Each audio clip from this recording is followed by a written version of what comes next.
Bonjour mesdames et messieurs. Dans cette deuxième partie concernant le mouvement liquide, nous verrons comment créer cette animation-ci. Et à l'aide des mêmes principes, vous serez en mesure par la suite de créer cette animation et voire même celle-ci. Allons analyser ce qui se trouve dans la composition nommée 2 animation finale. Nous avons 2 rectangles à la verticale qui se déplacent dans des directions opposées, donc 2 rectangles qui se séparent, et lors de leur séparation, nous avons des filaments gluants qui connectent les deux ensemble. Pour obtenir l'effet liquide, j'ai eu recours à un seul effet, et cet effet se nomme contour brut. Si je désactive le calque d'effet, nous pouvons voir que l'animation ne consiste qu'en rectangles qui se déploient en position et en échelle. J'ai 2 rectangles à la verticale qui bougent dans des positions opposées et j'ai des rectangles à l'horizontale qui prennent de l'expansion en largeur et qui perdent de l'expansion en hauteur pendant le mouvement.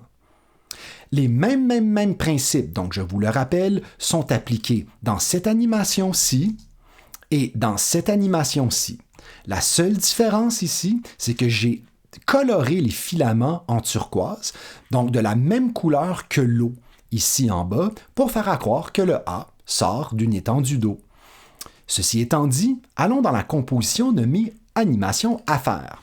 J'ai créé la base, donc les 2 rectangles qui se séparent, et là maintenant, nous allons pouvoir nous concentrer sur l'animation des rectangles à l'horizontale qui se séparent.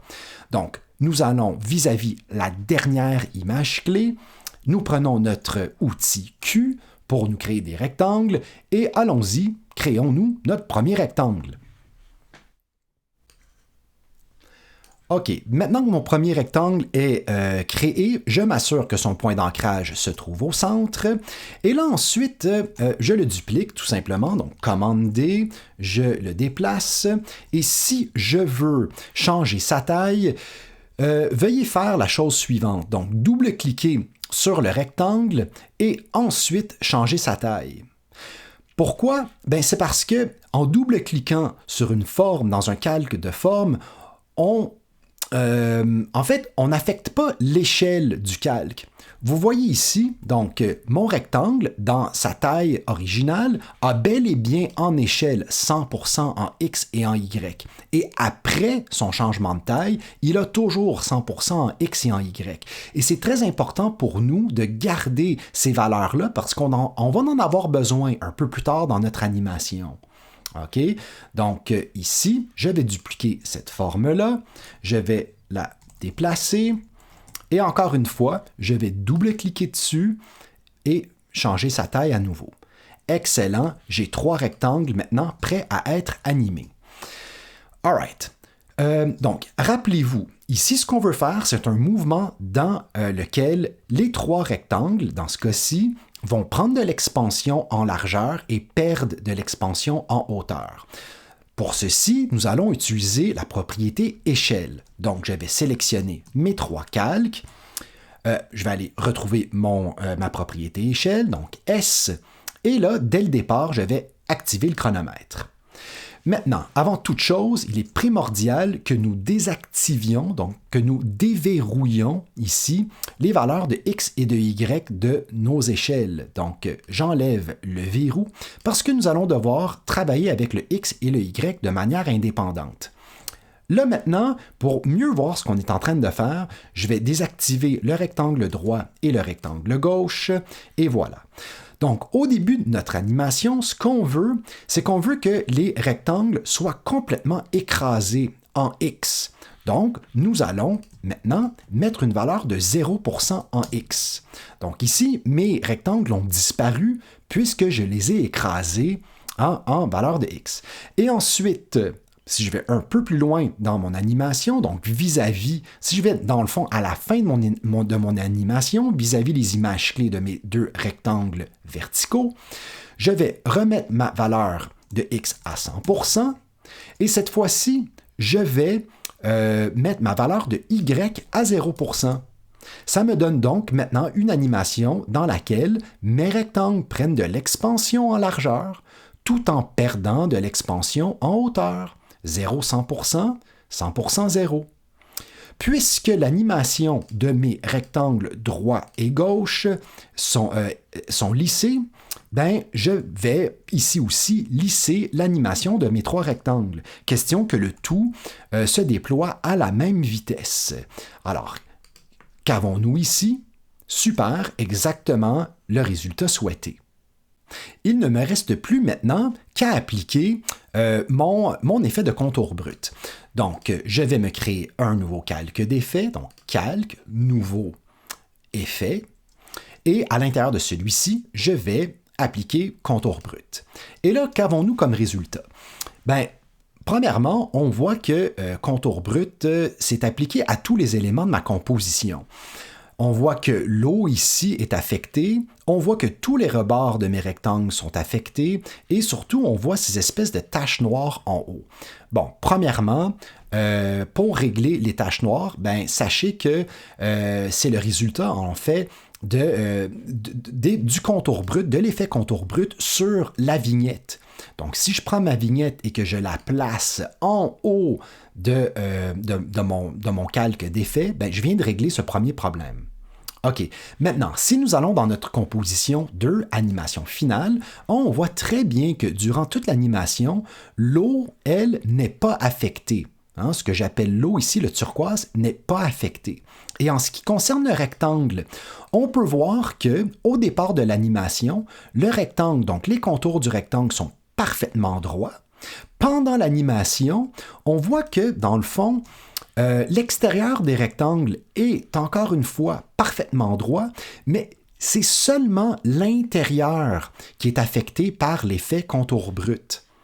Puis pour pouvoir faire ceci, j'ai eu recours à un masque.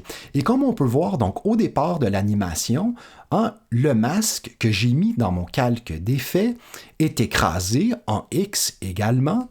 Et lors de l'animation, donc ce masque-ci prend de l'expansion en largeur également. Donc mon masque bouge en même temps que le reste.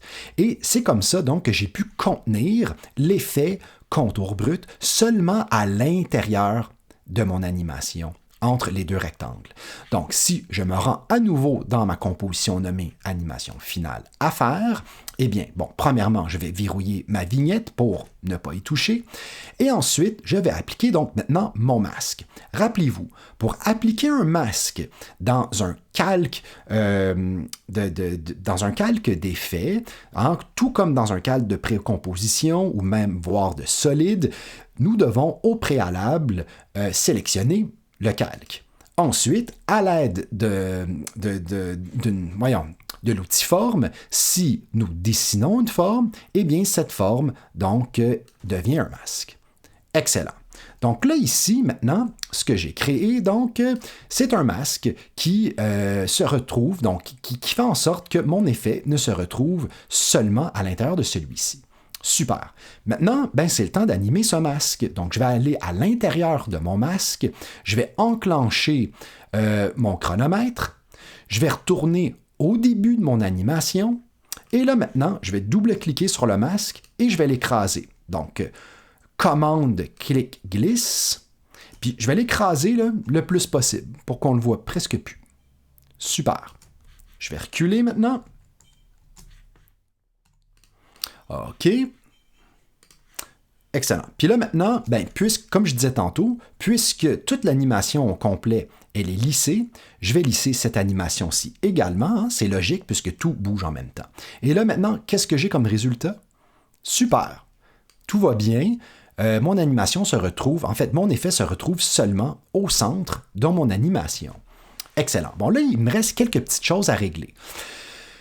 Premièrement, si on regarde attentivement là, ce qui se passe ici, moi je trouve que mon effet, hein, on voit exactement où est-ce qu'il commence puis où est-ce qu'il finit. Hein, on voit là, moi je vois qu'il y a une petite démarcation ici, puis je vois qu'il y a une petite démarcation là aussi, en bas. je vois une démarcation ici, là aussi. Puis au départ de l'animation, je vois une petite coche, moi ici, là, puis j'en vois une autre là. Donc pour régler ce problème-là, il va falloir qu'on joue avec le contour progressif du masque. Rappelez-vous, hein, les contours progressifs dans Photoshop, dans n'importe quel logiciel, donc permettent aux formes de rendre le contour en fait flou un petit peu. Donc ici, si le contour progressif de mon masque, je lui donne par exemple une valeur de 10 pixels, eh bien voilà, je viens maintenant de rendre l'endroit où l'effet est effectif moins abrupt. Donc, mon masque ayant maintenant un contour progressif, nous ne voyons plus cette démarcation comme avant. Et au début de l'animation aussi, on ne voit plus non plus le petit rectangle, la petite encoche que nous avions au départ. Donc, ce problème-là est maintenant réglé. Excellent. Maintenant, il y a un autre problème que j'aimerais régler. Je n'ai pas tout à fait, selon moi, l'effet liquide voulu. C'est beau, ça passe, c'est correct, c'est cool, mais c'est un petit peu trop intense pour moi, ce qui se passe ici, là. Donc, on va analyser un petit peu ce qui se trouve dans notre effet contour brut. Alors, premièrement, nous, en fait, on va s'attaquer principalement à une chose, c'est l'échelle. Puis l'échelle, en ce moment, est à 100%. Et donc, si, mettons, je mets l'échelle à 0%, qu'est-ce qui se passe? Ben voilà. On voit que l'effet contour brut rend le contour de nos formes fuzzy. Hein? Comme, justement, c'est plus net, pas en tout, c'est vraiment tout, c'est flou avec une petite texture dessus. Super. Donc, plus qu'on augmente l'échelle, plus qu'on vient, dans le fond, rendre cet effet-ci, comment pourrais-je dire, mou. Hein, c'est comme plus mou, c'est plus... il y a moins de détails, disons, dans le contour brut. Puis si, mettons, je mets une valeur ici de 275, genre, je trouve que là, maintenant, je me rapproche un petit peu plus de ce qu'un liquide pourrait avoir l'air. Donc, vous voyez là, avant, j'avais 100. Puis là, maintenant, avec 275, ça me donne ça. Donc, selon moi, j'ai réussi maintenant à obtenir un résultat qui ressemble beaucoup plus à du liquide. Mais c'est à vous de voir, puis c'est à vous de jouer avec les différents paramètres pour voir ce qui fait votre affaire là-dedans. All right. Bon, là maintenant, si on s'en va analyser encore ce qui se passe dans la composition nommée animation finale, là, on va s'apercevoir d'une dernière chose, c'est que du moment que l'animation est là terminée, à la fin, l'effet de liquide à l'intérieur s'estompe tranquillement. Vous voyez bien ça ici, là? Je fais un petit zoom, là. L'effet s'estompe tranquillement pour que les deux rectangles redeviennent parfaitement nets. Alright. Donc, il y a deux manières de faire ça. Je vais vous montrer les deux. On va aller, donc, on retourne dans la composition nommée animation à faire. Et allons-y. Je vais me rendre à la fin de mon animation. Et là, maintenant, je vais me rendre dans mon effet contour brut, dans le bouton Options de composition. Et là, ici, on a donc une propriété qui s'appelle opacité d'effet. Opacité de l'effet. Et là, donc, vis-à-vis la dernière image clé ici, si j'enfonce le chronomètre et que je laisse ça à 100%, super.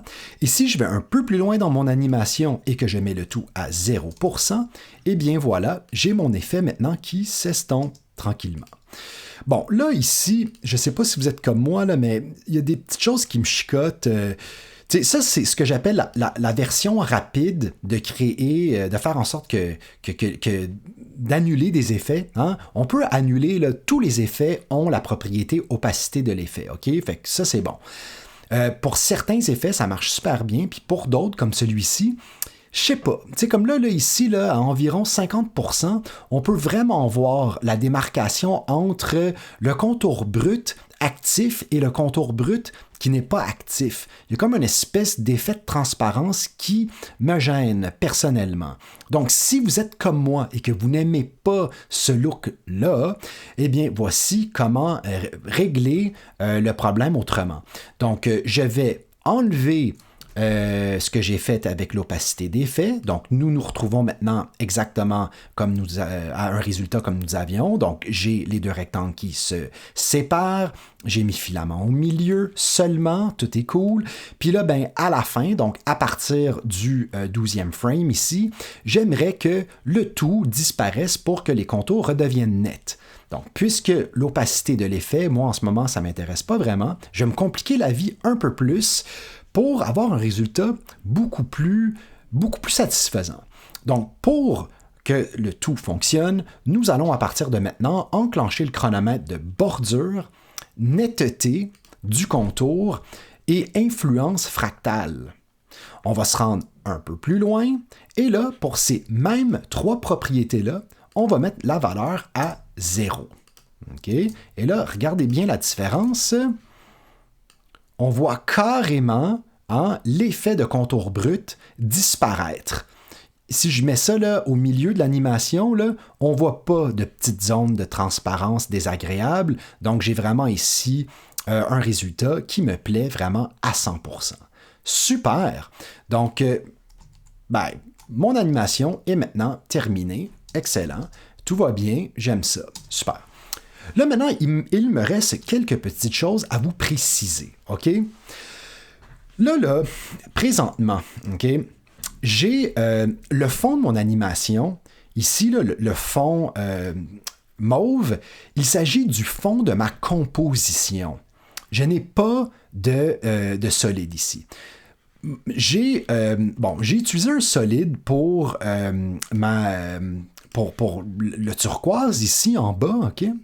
Mais pas pour le mauve en arrière. Puis rappelez-vous, ce que je vous ai déjà dit, dans bien des cas, lorsqu'on fait des rendus pour le web, le fond de la composition n'est pas considéré. Puis je vous avais déjà dit que c'est vraiment important de toujours mettre un fond solide. Que ce soit une photo, une image vectorielle ou peu importe, là, il faut qu'on ait un objet dans le fond pour s'assurer qu'il apparaisse tout le temps. OK, donc si je vais récupérer la couleur mauve de ma composition, donc copier, et que je me crée une nouvelle... Bon, là, je vais mettre mon curseur ici, là. OK. Et là, je vais me créer un nouveau calque solide. Alright, super, j'avais déjà mon mauve ici. Excellent. OK. Si je mets ce solide maintenant en bas, là, complètement, regardez bien ce qui se passe. Ben, mon effet est maintenant complètement disparu. Donc, vous voyez là, sans le calque solide, avec le calque solide. Bon, ben là, ça, c'est très embêtant, n'est-ce pas? Ben non, c'est pas grave. La seule chose qu'on a besoin de faire, c'est créer maintenant une précomposition avec notre animation. Donc, je vais prendre tous mes rectangles avec mon calque d'effet ici. Donc, tout ce qui a rapport avec mon animation, je le sélectionne. Clic droit, précomposition. Je m'assure toujours que ces deux boutons-là sont bel et bien cochés. OK, et voilà, maintenant, le tour est joué. C'est fini. Il n'y en a plus de problème. Yay, tout est beau. Alors, d'après moi, je pense que ça résume bien le tout. Si on va dans animation, la deuxième ici, en fait la troisième, c'est-à-dire, c'est exactement la même chose que j'ai faite. Excepté qu'ici, la différence, c'est que dans ces rectangles-ci, si j'enlève le calque d'effet, vous pouvez voir que j'ai arrondi manuellement un petit peu les différents rectangles pour leur donner un petit peu plus de poids pendant l'animation, pour que ça ait l'air un petit peu plus réel, disons. Donc, un petit peu plus... un effet un petit peu plus cool. J'ai ajouté aussi une ombre ici en dessous que j'ai animée en même temps pour que la réflexion se fasse ici dans l'eau. Puis en quatrième position ici, comme je vous ai déjà dit, tout ce que j'ai fait dans le fond, c'est que j'ai changé la couleur des filaments pour vraiment donner plutôt l'effet voulu. Alors voilà, j'espère que ça fonctionne bien pour vous. Sur ce, on se retrouve à un autre tutoriel. Merci, au revoir.